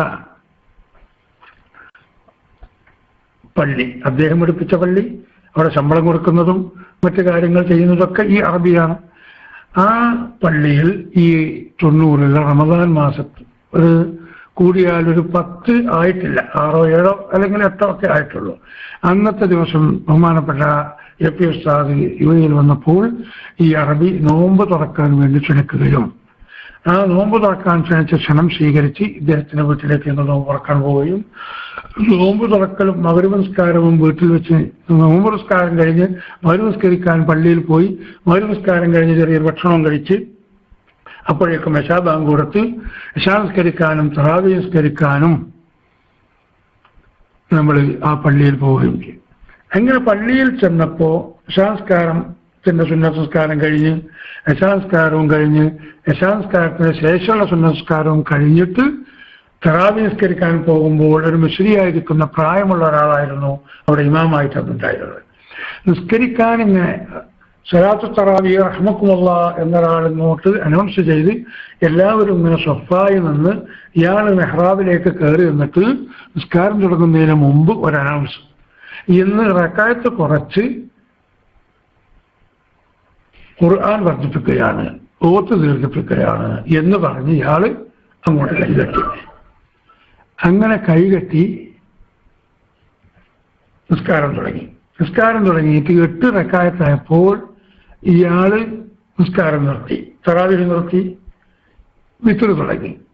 അങ്ങനെ ആ വിത്ർ തുടങ്ങുന്ന സമയത്ത് എ പി ഉസ്താദ്, അതുപോലെ എ പി ഉസ്താദിന്റെ കൂടെയുള്ള ഞങ്ങളൊന്ന് 2 പ്രവർത്തകരുണ്ട്. അന്ന് ഡ്രൈവറായിരുന്നത് ഇബ്രാഹിം മാജി, ചെങ്ങറോത്ത് ഇബ്രാഹിം മാജി എന്നാണ് അറിയപ്പെടുന്നത്. എപ്പോഴും അബുദാബിയിൽ തന്നെയാണ് ഞാൻ മനസ്സിലാക്കുന്നു. അങ്ങനെയുള്ള ഞങ്ങളൊന്ന് 2 പ്രവർത്തകരും ഒക്കെ കൂടി ഇങ്ങോട്ട് മാറി എന്ന് ഞങ്ങൾ ബാക്കി നിസ്കരിക്കാൻ തുടങ്ങിയപ്പോൾ ആ പള്ളിയിൽ അന്നുണ്ടായിരുന്ന അറബി പ്രമുഖരിൽ 70% ആളുകളും ഞങ്ങളോട് കൂടെ വന്ന് ബാക്കി തറാവീഹ് പൂർത്തിയാക്കി. എന്നാൽ കുറച്ചാളുകൾ ആ ഇമാമിന്റെ കൂടെ നിന്ന് 8 നിസ്കരിച്ച് ബാക്കി വിത്ർ നിസ്കരിച്ച് അവർ അങ്ങനെ ഓരോ നിസ്കാരം പൂർത്തിയാക്കി. ഈ പള്ളിയുടെ മുറ്റത്ത്, പള്ളിയുടെ മുൻഭാഗത്ത് ഒരു മജ്‌ലിസുണ്ട്. മജ്‌ലിസ് അറബികൾ ഇരിക്കുന്ന സ്ഥലം. അവിടെ നല്ല സൗകര്യത്തോടെ വിധാനിച്ച് ഇരിക്കാനുള്ള കോച്ചടിയും തരത്തിനൊക്കെ വെച്ച നല്ല 1-ാം നമ്പർ മജ്‌ലിസ്. ആ മജ്‌ലിസിലേക്ക് അടുത്തുള്ള വീടുകളിൽ നിന്നൊക്കെ ഭക്ഷണം കൊണ്ടുവരും, കുറച്ചൊരു പതിവാണ്. എന്നിട്ട് തറാവീഹ് നിസ്കാരം കഴിഞ്ഞ് എല്ലാവരും കൂടി അവിടെ ഇരുന്ന് കുറച്ച് ഭക്ഷണമൊക്കെ കഴിച്ച് അങ്ങനെ ഒരു കുശല പ്രശ്നം നടത്തി. ആരെയും വൈബത്തിന്റെ നിയമത്തും പറയാനൊന്നുമല്ല, അല്ലെങ്കിൽ ആ മൂല്യറാണ്, അല്ലെങ്കിൽ ആ മുടി കൊണ്ടത് ഇങ്ങോട്ടാണ് മറ്റതാണ് എന്നൊന്നും പറയാനല്ല. അവരിങ്ങനെ ഒരു സാധാരണഗതിയിലുള്ള ഒരു ഹൈറായിരിക്കുന്ന കാര്യങ്ങളൊക്കെ പറഞ്ഞ് 1 മണിക്കൂറിൽ നിന്ന് ഓരോരുത്തരും അങ്ങനെ പിരിഞ്ഞു പോകാനാണ് പതിവ്. അവിടത്തേക്ക് ആ ഭക്ഷണമൊക്കെ അന്നും കൊണ്ടുവന്നിട്ടുണ്ട്. നേരത്തെ സംസ്കാരം കഴിഞ്ഞവരവിടെ പോയിരിക്കുന്നുണ്ട്. ഭക്ഷണത്തിന്റെ മുകളിൽ വിരിച്ച കടലാസ് പൊന്തിക്കാനോ അത് കഴിക്കാനോ ഒന്നും ആരും വരുന്നില്ല. എല്ലാവരും വരുന്ന ഈ തറാവീഹിനെ കുറിച്ച് ചർച്ചയാണ് അവർ ചെയ്യുന്നത്. തറാവീഹിനെ കുറിച്ച് ചർച്ച ചെയ്തുകൊണ്ടിരിക്കുക. എന്ത് ഇപ്പം നിങ്ങൾ 8 ആര്, അപ്പോൾ കൂടി ആളുകളാവും മതി, അങ്ങനെയുണ്ട് അങ്ങനെയല്ല എന്നൊക്കെ പറഞ്ഞിട്ട് ഇങ്ങനെ സംസാരിച്ചു കൊണ്ടിരിക്കുകയാണ്. അപ്പോഴേക്ക് ഞങ്ങൾ നിസ്കാരവും കഴിഞ്ഞു. ആ മജ്‌ലിസിലേക്ക് നമ്മൾ ചെന്നപ്പോൾ ഇത് ചൂടേറിയ ഒരു വാദപ്രതിവാദത്തിലാണുള്ളത്. 1-2 അറബികൾ പറയുന്നത് എന്തായിരുന്നാലും 20 തന്നെ നിർബന്ധമായും വേണം. കുറച്ചാളുകൾ പറയുന്നത് 8 ആയിരുന്നാലും തരക്കടില്ല. ഇങ്ങനെയൊക്കെ ഇങ്ങനെ സംസാരിച്ചു കൊണ്ടിരിക്കുമ്പോൾ അതിൽ പ്രായമുള്ള ഒരറബി പറഞ്ഞു, എന്നാൽ ഇനി ശൈഖ് അബൂബക്കർ പറയട്ടെ കാര്യം. ശൈഖ് അബൂബക്കർ തീരുമാനിക്കട്ടെ എങ്ങനെയാണ് വേണ്ടത് എന്ന്. അപ്പോൾ പി ഉസ്താദ് തന്റെ സ്വതസിദ്ധമായ ശൈലിയിൽ ഇങ്ങനെ മിണ്ടാതിരുന്നു പുഞ്ചിരിച്ചുകൊണ്ട്. പിന്നെയും നിർബന്ധിച്ചപ്പോൾ ബഹുമാനപ്പെട്ട പി ഉസ്താദ് പറയാൻ തുടങ്ങി. പറയുമ്പോൾ നിങ്ങൾ മനസ്സിലാക്കണം, ആ 8 നിസ്കരിച്ചു പോകുന്നവരുടെ കൂട്ടത്തിലും പി ഉസ്താദിന് നല്ല സംഖ്യ സംഭാവന ചെയ്യുന്ന അറബികളുണ്ട്. ആ കൊല്ലവും അവരിൽ നിന്ന് കാശ് കിട്ടിയിട്ടില്ല, കിട്ടാൻ പോകുന്നേ ഉള്ളൂ. ഈ 20 നിസ്കരിച്ചതിലും പി ഉസ്താദിന് കാശ് കൊടുക്കുന്നവരുണ്ട്. പക്ഷേ പി ഉസ്താദ് അവിടെ മനസ്സിലാക്കിയത് എനിക്ക് അല്ല കാശ്, സുന്നത്ത് ജമാഅത്തിനാണ്, മർക്കസിനാണ്. മർക്കസ് വളരുന്നത് സുന്നത്ത് ജമാഅത്തിന് വേണ്ടിയാണ്. ആ സുന്നത്ത് ജമാഅത്തിന്റെ ആശയം ഇവിടെ ശക്തമായി പറയേണ്ട ഘട്ടമാണെന്ന് മനസ്സിലാക്കി ബഹുമാനപ്പെട്ട പി ഉസ്താദ് അസന്നിഗ്ധമായി അവരോട് ഏകദേശം ഒരു 45-ലധികം ആളുകൾ ആ സദസ്സിലുള്ളതിൽ 2-4 പാകിസ്ഥാനികളുണ്ട് ഈ ഭക്ഷണം ഉദ്ദേശിച്ച് വന്നവരും. അതുപോലെ ഈ ഭക്ഷണം കൊണ്ടുവന്ന അറബി വീട്ടിലെ ജോലിക്കാരാകുന്ന ആളുകൾ, അവർക്കത് കഴിഞ്ഞിട്ട് ഈ പാത്രം അവർ എടുത്തുകൊണ്ട് പോകണം. അവർ ഈ മജ്‌ലിസിന്റെ പുറത്ത് അവരും ഒരു 5-8 ആളുകൾ അവരുണ്ടാവും. ഒന്നൊരുള്ള ബാക്കി 30-ലധികം ആളുകളും പ്രമുഖരായിരിക്കുന്ന പണക്കാരായ അറബികൾ തന്നെ. അവര് സാഗൂതം കാത് ഓർപ്പിച്ചിരിക്കുകയാണ്. എന്താണ് ശൈഖ് അബൂബക്കർ പറയുന്നത്? പി ഉസ്താദ് പറഞ്ഞു, അള്ളാഹുവിന്റെ റസൂൽ നമുക്ക് സുന്നത്താക്കി കൽപ്പിച്ചു തന്ന വളരെ പ്രാധാന്യമർഹിക്കുന്ന ഈ മാസത്തിൽ മാത്രമുള്ള ഈ നിസ്കാരം, അതിന്റെ പ്രതിഫലം ലഭ്യമാകണമെങ്കിൽ 20 റക്അത്ത് തന്നെ നിസ്കരിച്ചാലേ തറാവീഹിന്റെ പട്ടികയിൽ ഉൾപ്പെടുകയുള്ളൂ. അല്ല, നിങ്ങൾ 8 റക്അത്താണ്, അല്ലെങ്കിൽ 10 റക്അത്താണ്, 18 റക്അത്താണ്, 4 റക്അത്താണ് എന്ന് കെളിപ്പതപ്പെടുത്തി നിങ്ങൾ തറാവീഹ് നിസ്കരിക്കുകയാണെങ്കിൽ ആ തറാവീഹിന്റെ പ്രതിഫലം നിങ്ങൾക്ക് ലഭിക്കുകയില്ല. ഇനി നിസ്കരിക്കുന്ന ഒരാള് ഒരു 16 റക്അത്ത് കഴിഞ്ഞപ്പോൾ അവന് ക്ഷീണം കൊണ്ട് ബാക്കിയപ്പോൾ പൂർത്തിയാക്കാൻ കഴിയുന്നില്ല എങ്കിൽ അവന്റെ നിസ്കാരത്തിൽ നിന്നും മാറി നിൽക്കാം. 16 റക്അത്ത് നിസ്കരിച്ച കൂലി അവന് കിട്ടും. 4 റക്അത്ത് നിസ്കരിക്കുമ്പോഴാണ് അങ്ങനെ അവന് ക്ഷീണം തോന്നി, അല്ലെങ്കിൽ മറ്റേതെങ്കിലും ഒരു സ്ഥലത്തേക്ക് അടിയന്തരമായി പോകേണ്ട ആവശ്യമുണ്ടായി ഓന് പോകേണ്ടി വന്നാൽ ആ 4 റക്അത്ത് നിസ്കരിച്ച കൂലി കിട്ടും. പക്ഷേ അവനത് കിട്ടണമെങ്കിൽ തറാവീഹ് 20 റക്അത്താണെന്ന വിശ്വാസത്തോടു കൂടി നിസ്കരിക്കണം. എന്നിട്ട് നിയ്യത്ത് കൂടി ഒന്നുകൂടി പറഞ്ഞു കൊടുത്തു, ഉസല്ലി സുന്നത്ത മിനത്ത് തറാവീഹ് റക്അത്തൈൻ ലില്ലാഹി തആല എന്ന് നിങ്ങൾ നിയ്യത്ത് ചെയ്യണം. തറാവീഹ് 2 റക്അത്ത് അല്ലാഹു തആല കൊണ്ട് നിസ്കരിക്കുന്നു എന്നല്ല, തറാവീഹിൽ നിന്ന് 2 റക്അത്ത് ഞാൻ നിസ്കരിക്കുന്നു, പിന്നെ തറാവീഹിൽ നിന്ന് 2 റക്അത്ത്, അങ്ങനെ 20 പൂർത്തിയാക്കണം എന്ന് സന്നിഗ്ധമായി പറഞ്ഞു കൊടുത്തപ്പോൾ അറബി പ്രമുഖരെല്ലാവരും ഒന്നായിട്ട് അല്ലാഹു അക്ബർ എന്ന് പറഞ്ഞ് സ്വീകരിക്കുകയും പള്ളിയുടെ മുത്തവല്ലിയും അതിന്റെ ഉടമസ്ഥനുമായ റാഷിദ് മസ്റൂഇ അറബി ഈ ഇമാമാകുന്ന അറബിയും ആ സദസ്സിലുണ്ട്. പക്ഷെ നമ്മുടെ നാട്ടിലുള്ള ഇമാമികളായിട്ടിങ്ങനെ ഞൊണ്ടിനായം പറഞ്ഞതൊന്നും പറയാനൊന്നും അറബി നാട്ടിലുള്ള ഇമാമുകളൊന്നും നോക്കൂല. സത്യം അതാണെന്ന് മനസ്സിലായ അവർ അംഗീകരിക്കുന്നവരാണ്. ഈ ഇമാമിനെ വിളിച്ചിട്ട് പറഞ്ഞു, ഇൻഷാ അല്ലാഹ് ബക്ര ചൊല്ലി വരാതായി നമ്മളെ പള്ളിയിൽ ഇനി നാളെ മുതൽ 20 തന്നെ നിസ്കരിക്കണം, അത് കുറക്കാനും പാടില്ല, തറാവീഹിന്റെ പേര് കൂട്ടാനും പാടില്ല. അയാൾ സംഭവിച്ചു ആയിക്കോട്ടെ എന്നത്. ഇതിൽ നിന്ന് നമ്മുടെ പ്രവർത്തകരോട് നമ്മൾ ഓർമ്മിപ്പിക്കുന്നത്, ഇത്രയധികം തീക്ഷ്ണമായ പരീക്ഷണം നേരിടുന്ന സമയത്ത് മർക്കസിന് കാശ് കൊടുക്കേണ്ട അറബികൾ 8 നിസ്കരിച്ചു വന്നവരുണ്ടായപ്പോഴും പി ഉസ്താദ് അവിടെ ആശയമായിട്ട് പറയാൻ ചങ്കൂറ്റം കാണിച്ചൊരു പണ്ഡിതനാണെന്ന് അനുഭവത്തിൽ മനസ്സിലായ പ്രവർത്തകനാണ് ഞാൻ. പലരുടെയും സ്വാധീനം ചിലപ്പോൾ ഇത് പെട്ടിട്ടുണ്ടായിരിക്കുകയില്ല. അപ്പോ അങ്ങനെയുള്ള ശക്തമായിരിക്കുന്ന ആശയം പി ഉസ്താദിന്റെ അടുത്തുണ്ടായതിന്റെ പേരിലാണ് ശംസുൽ ഉലമയെ ബഹുമാനിച്ച് ഒരു ഭാഗത്ത് അവിടെ ബഹുമാനിച്ച് നിർത്തിയിട്ട് ഈ പ്രവർത്തനവുമായി നമ്മൾ മുന്നോട്ട് പോയത്. ഇനി ഞാൻ അവസാനിപ്പിക്കുകയാണ്. ശംസുൽ ഉലമയോട് അവസാനമായി പറഞ്ഞ ഒരു വാക്കുകൂടി പറഞ്ഞിട്ട് ഒരുപാട് അനുഭവങ്ങൾ നമുക്ക് വേറെയും പറയാൻ ഇൻഷാ അല്ലാഹ് മറ്റു സമയങ്ങളിൽ നമുക്കത് പങ്കുവെക്കാം. ശംസുൽ ഉലമ സുഖമില്ലാതെ ആശുപത്രിയിൽ കിടക്കുന്നു. കോഴിക്കോട് ഫാത്തിമ ഹോസ്പിറ്റലിലായിരുന്നു ബഹുമാനപ്പെട്ടവർ ചികിത്സക്കുണ്ടായിരുന്നത്. 1996 കാലങ്ങളിൽ. അന്ന് സമയത്ത് കോഴിക്കോട് ചെല്ലുമ്പോൾ ശംസുൽ ഉലമയെ കാണണം.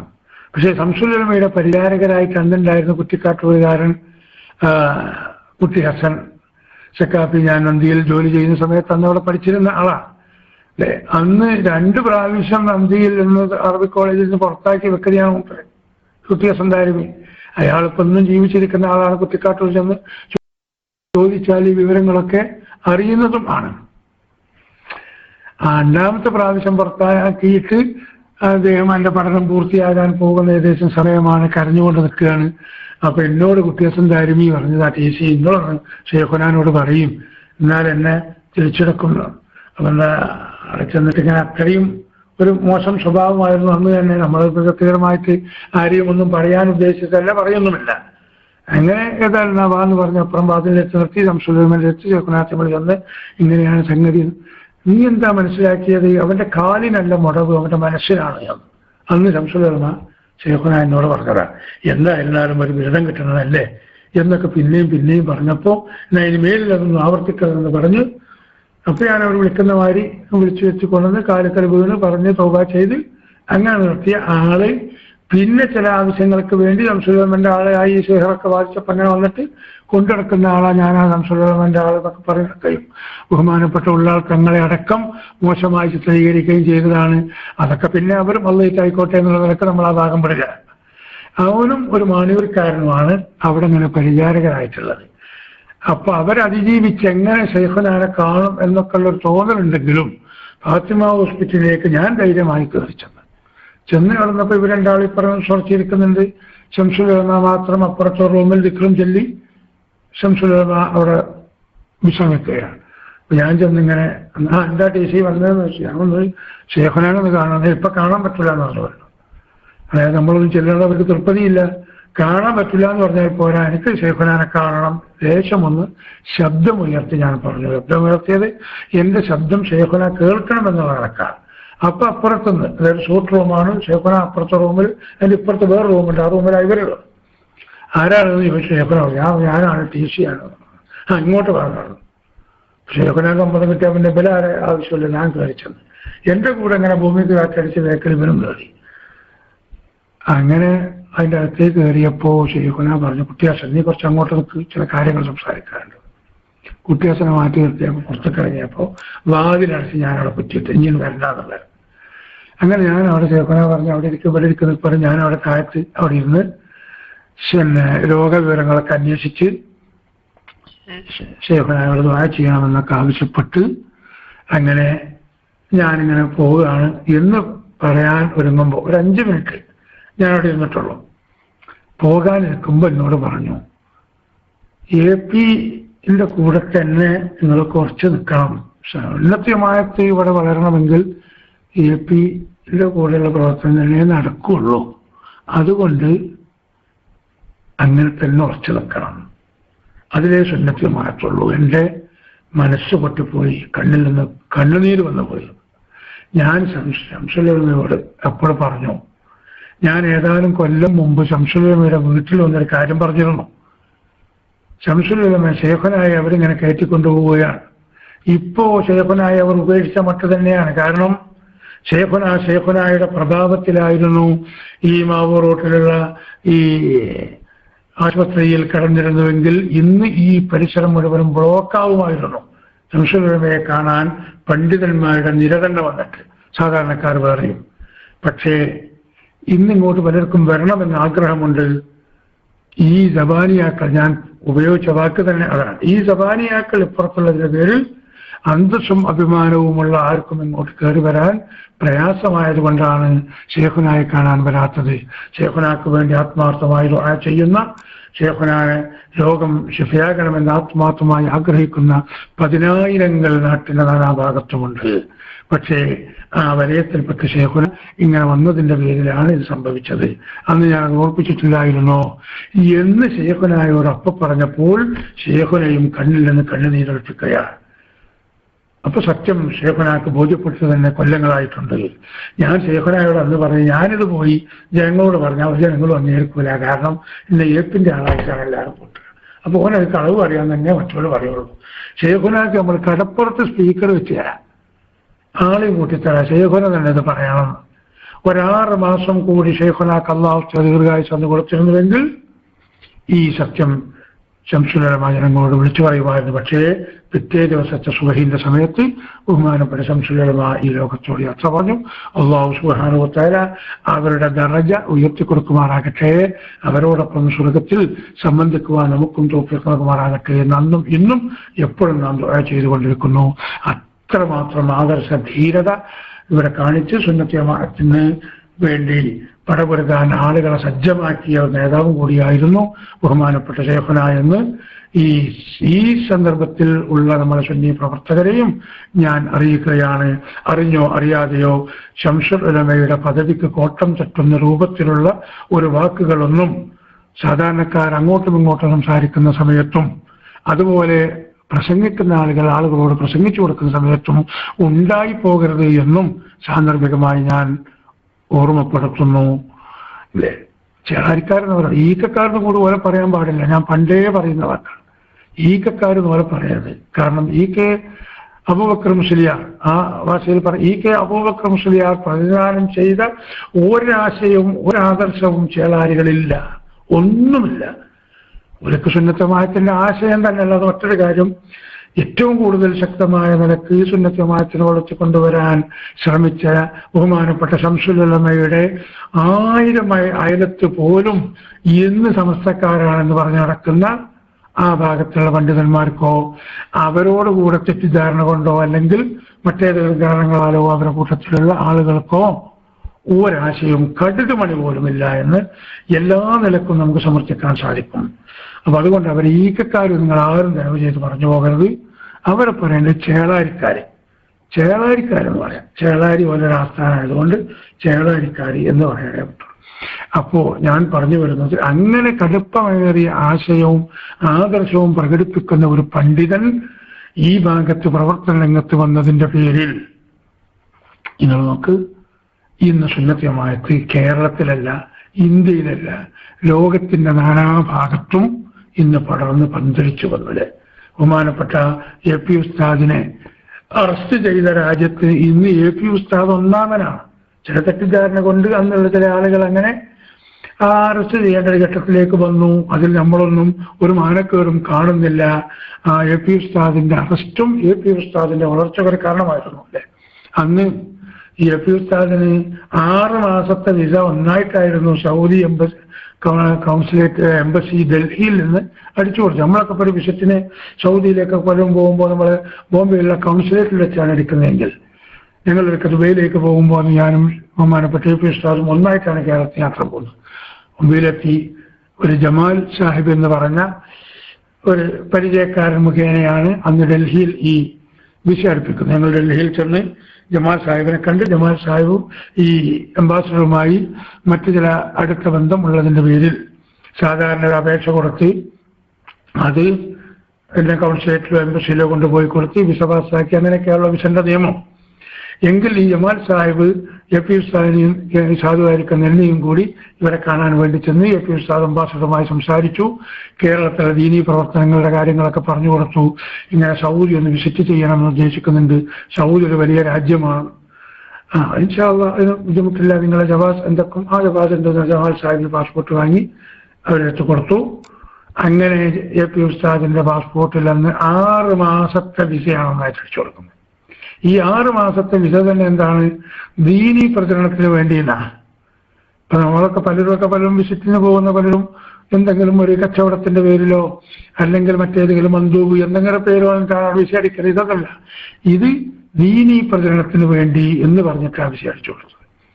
അങ്ങനെയാണെങ്കിലും ആ ജൈത്രയാത്ര ജിദ്ദയിൽ നിന്ന് ആരംഭിച്ച് അത് റിയാദിലെത്തിയപ്പോൾ പലരുടെയും കടലാസ് കൊട്ടാരങ്ങൾ തകർന്നു വീഴുമെന്ന് മനസ്സിലാക്കിയ ഈ പ്രസ്ഥാനക്കാരും അവർ കോശാന പാടുന്ന മറ്റു പലരും കൂടി ഒരു കെണിവല ഒരുക്കിക്കൊണ്ടാണ് ബഹുമാനപ്പെട്ട AP ഉസ്താദിനെ അന്ന് അവർ വളഞ്ഞു പിടിച്ച് റിയാദിൽ ജയിലടക്കേണ്ടി വന്നത്. 1-2 ദിവസം കുറച്ച് പ്രയാസം അനുഭവിക്കേണ്ടി വന്നാലും അല്ലാഹു സുബ്ഹാനഹു വ തആല ഉസ്താദിന് ഇസ്സത്ത് നൽകുകയും ഇസ്സത്തോടുകൂടി ജയിലിൽ നിന്ന് പുറത്തു വരികയും ഇജ്ജത്തോടുകൂടി നാട്ടിലേക്ക് വരികയും അങ്ങനെ വരുന്ന സമയത്ത് ഞങ്ങൾ ബോംബെ വഴിയാണെന്ന് വരുന്നത്. കാരണം ബോംബെയിലുള്ള നമ്മുടെ സജീവ പ്രവർത്തകർ ഒരുപാടുണ്ട്, ബോംബെയിലുണ്ട്. അവരുടെ ക്ഷണപ്രകാരം ബോംബെയിൽ വന്ന് ഒരു സ്വീകരണം ഏറ്റുവാങ്ങിക്കൊണ്ടാണ് കേരളത്തിലേക്ക് വരുന്നത്. അന്ന് ആ സ്വീകരണ യോഗത്തിൽ 2 വാക്ക് മാത്രം സംസാരിച്ച ആളായിരുന്നു ഞാൻ ബോംബെയിൽ. AP അബൂബക്കർ മുസ്ലിയാർ, ആലിങ്ങാപ്പൊയിൽ അബൂബക്കർ മുസ്ലിയാർ എന്ന കുടുംബ പേരിലാണ് AP എന്ന് വരുന്നത്. ഞാനെന്നാ സ്വീകരണ യോഗത്തിൽ പറഞ്ഞു, AP അബൂബക്കർ മുസ്ലിയാർ, ആലിങ്ങാപ്പൊയിൽ അബൂബക്കർ മുസ്ലിയാരാണെങ്കിലും ആ ഇനീഷ്യൽ എന്ന് ഇനി മാറ്റാൻ പോവുകയാണ്, അഖില ലോക പ്രശസ്തൻ അബൂബക്കർ മുസ്ലിയാർ എന്നാണ് AP എന്നതിന്റെ ഫുൾ ഫോം എന്ന്. സംഗതി തമാശയിലാണെങ്കിലും അന്ന് പറഞ്ഞത്. ഇപ്പൊ കഴിഞ്ഞ ആഴ്ചയും കൂടി ഒരു കന്നഡക്കാരൻ അവിടെ ഇളനീര് കച്ചവടം നടത്തിയിരുന്ന ഒരാളെന്നെ വിളിച്ചിട്ട് ഇങ്ങനെ കുശലാന്വേഷണം നടത്തിയ കൂട്ടത്തിൽ പറഞ്ഞ DC ഉസ്താദെ, നിങ്ങൾ അന്ന് പറഞ്ഞ 1991 നിങ്ങൾ അന്ന് പറഞ്ഞ ആ കാര്യം ഇപ്പോൾ ബോധ്യമായിട്ടുണ്ട് എന്ന് അഖില ലോക പ്രശസ്തൻ ഇന്ത്യയിലെ പണ്ഡിതന്മാരുടെ കൂട്ടത്തിൽ ബഹുമാനപ്പെട്ട AP ഉസ്താദ് തന്നെ. അങ്ങനെ ആ ജൈത്രയാത്ര തുടർന്ന് കോഴിക്കോട് എയർപോർട്ടിൽ വന്നപ്പോൾ കോഴിക്കോട് എയർപോർട്ടും കൊണ്ടോട്ടിയും കോഴിക്കോട് അടക്കം സ്തംഭിക്കുന്ന രൂപത്തിൽ സുന്നി കേരളം ബഹുമാനപ്പെട്ട AP ഉസ്താദിനെ നെഞ്ചിലേറ്റിക്കൊണ്ട് പിന്തുണ പ്രഖ്യാപിച്ച് ഈ പ്രസ്ഥാനം മുന്നോട്ട് വന്ന അടിസ്ഥാനത്തിൽ ഇന്ന് ഞാൻ പറഞ്ഞില്ലേ, കേരളത്തിലോ ഇന്ത്യയിലോ മാത്രമല്ല ലോകത്തിന്റെ നാനാഭാഗത്തും ഇന്ന് സുന്നി പ്രസ്ഥാനം വളരെ ആർജവത്തോടുകൂടി സുന്നിയാണെന്ന് പറഞ്ഞുകൊണ്ട് തന്നെ പ്രവർത്തിച്ചുകൊണ്ടും 10,000 ലക്ഷങ്ങൾ അണികൾ ചേർന്ന ഒരു സംഘടനയും പ്രസ്ഥാനവുമായി മാറിയത് ഈ ആശയ ഏറ്റവും വലിയ ആശയത്തിന്റെ തീവ്രത കൊണ്ട് നേടിയെടുത്തതാണ് എന്ന് ഒരു സംശയവുമില്ലാതെ നമുക്ക് പറയാൻ സാധിക്കും. ആ ആശയം അന്നും ഇന്നും എന്നും ബഹുമാനപ്പെട്ട AP ഉസ്താദ് കാത്ത് സംരക്ഷിക്കുന്നുമുണ്ട്. ഇന്നും AP ഉസ്താദിനോട് സംഘടനാപരമായി കൂടുതൽ വ്യക്തിപരമായിട്ട് അടുപ്പം പുലർത്തുന്ന വ്യക്തി എന്ന നിലക്ക് ഇതൊക്കെ 10-65 വയസ്സ് 65 വയസ്സിലധികം എനിക്കിപ്പോൾ പ്രായമായെങ്കിലും ഞാൻ വീട്ടിലിങ്ങനെ സ്വസ്ഥമായി വിശ്രമിക്കുന്ന സമയമാണെങ്കിലും ഇതൊക്കെ കണ്ട് സന്തോഷിക്കാൻ അവസരം അള്ളാഹു തന്നല്ലോ എന്ന നിലക്ക് വളരെയധികം അള്ളാഹുവിന് സ്തുതി അർപ്പിച്ചുകൊണ്ട് ജീവിക്കുന്ന ഒരു സാധു പ്രവർത്തനം കൂടിയാണ് ഞാനെന്നും. ഇതുപോലെയുള്ള അനുഭവങ്ങൾ ഇൻഷാ അല്ലാഹ് ഈ പ്രസ്ഥാനത്തിന്റെ കഴിഞ്ഞുപോയ വഴിത്താരകളിൽ ഒരുപാട് സ്ഥലത്ത് പലവട്ടവും അതിനുശേഷം AP ഉസ്താദുമായി പല ഗൾഫിന്റെ പല ഭാഗങ്ങളിലും ഒമാനിൽ കുവൈത്തിൽ ഇങ്ങനെയുള്ള സ്ഥലങ്ങളിലൊക്കെ നിങ്ങളൊന്നായിട്ട് ഈ വർക്കസിന്റെ പ്രവർത്തനവുമായി പോയ സമയത്തൊക്കെ വന്ന് ഒരുപാട് അനുഭവങ്ങളുണ്ട്. ഇൻഷാ അല്ലാഹ് ആവശ്യം പോലെ മറ്റു സമയത്ത് നമുക്ക് അയവറക്കാം. ഇത് പറഞ്ഞത് ഞാനിങ്ങനെ ഏപ്പിന്റെ കൂടെ നടക്കുന്ന ഒരാളെന്ന നിങ്ങളറിയിക്കുക എന്ന ലക്ഷ്യത്തിലല്ല. അന്നും ഇന്നും അങ്ങനെ ഒരു പ്രശസ്തി നമ്മൾ അങ്ങനെ ആഗ്രഹിക്കുന്നുമില്ല. എന്തെങ്കിലും ഒന്നുണ്ടെങ്കിൽ അത് നാളെ ആഖിറത്തിൽ ഈ പ്രവർത്തനം കൊണ്ട് നമുക്കും നമ്മുടെ കുടുംബത്തിനും നമ്മുടെ പ്രവർത്തകർക്ക് ലഭിക്കണമെന്ന ലക്ഷ്യത്തിൽ മാത്രമാണ്. പക്ഷേ ചില ആശയങ്ങളും കാര്യങ്ങളും ആളുകൾ മനസ്സിലാക്കിയിരിക്കണം.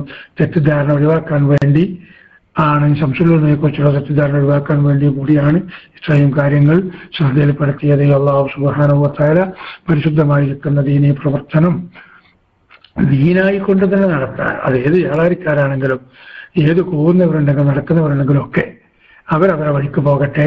നമുക്ക് നമ്മുടെ ദീനീ പ്രവർത്തനം എന്നുള്ള നിലക്ക് കഴിയുന്നതൊക്കെ ചെയ്യുക, അവരോട് മാന്യമായി പ്രതികരിക്കുക. ആ പ്രതികരിച്ചതിന്റെ പേരിൽ നമുക്ക് അണികൾ ഓരോ ദിവസവും വർദ്ധിച്ചു വരുന്നുണ്ട്.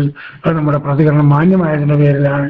ആ മാന്യത ഒരിക്കലും നമ്മുടെ പ്രവർത്തകരിൽ നിന്നോ മറ്റുള്ളവരിൽ നിന്നോ കൈവടിയരുത് എന്നുകൂടി എല്ലാവരെയും അറിയിച്ചുകൊണ്ട് അൽഹംദുലില്ലാഹി റബ്ബിൽ ആലമീൻ. നിങ്ങളൊക്കെ ഈ സാധനം വേണ്ടി ദുആ ചെയ്യണം. അല്ലാഹു തൗഫീഖ് ചെയ്താൽ ഒരാഴ്ച കഴിഞ്ഞ് ഞാനും കുടുംബവും പരിശുദ്ധമായിരിക്കുന്ന ഉംറ നിർവഹിക്കാൻ പോകണം ഉദ്ദേശിക്കുന്നുണ്ട്. മഖ്ബൂലും മബ്റൂറുമായിരിക്കുന്ന ഉംറ ചെയ്യാനും മർദിയായ സിയാറത്ത് ചെയ്യാനുമുള്ള എല്ലാ തൗഫീഖിനും വേണ്ടി നിങ്ങളൊക്കെ ദുആ ചെയ്യണം. ഇൻഷാ അല്ലാഹ് ആ പ്രധാനപ്പെട്ട സ്ഥലങ്ങളിലൊക്കെ നമ്മൾ ദുആ ചെയ്യുമ്പോൾ നമ്മുടെ സുന്നി പ്രവർത്തകരെയും ബഹുമാന്യരായ മുഴുവൻ നേതാക്കളെയും സാധുവായിരിക്കും ഞാൻ ഉൾപ്പെടുത്തുമെന്നും അതുപോലെ അങ്ങോട്ടും പരസ്പരം ദുആ ഉണ്ടാകണമെന്നും. TC കല്ലാമൂല എന്ന പേരിലാണ് എന്നറിയപ്പെടല്. ഇവിടെ സിനാൻ സാലിഹി എന്ന ഒരു ഐഡി എൻ്റെ പേരക്കുട്ടികളുടെ പേര് കൊടുത്തിട്ടുണ്ടെങ്കിലും അങ്ങനെയാണ് എൻ്റെ അറിയപ്പെടല്. TC കല്ലാമൂല എന്ന് പറഞ്ഞാൽ നേതാക്കളും നമ്മൾ അറിയുന്ന പ്രവർത്തകരൊക്കെ അറിയും. ഇപ്പോഴുള്ള ചെറുപ്പക്കാരായ ചില ആളുകൾക്ക് ചിലപ്പോൾ അറിഞ്ഞില്ല എന്ന് വരും.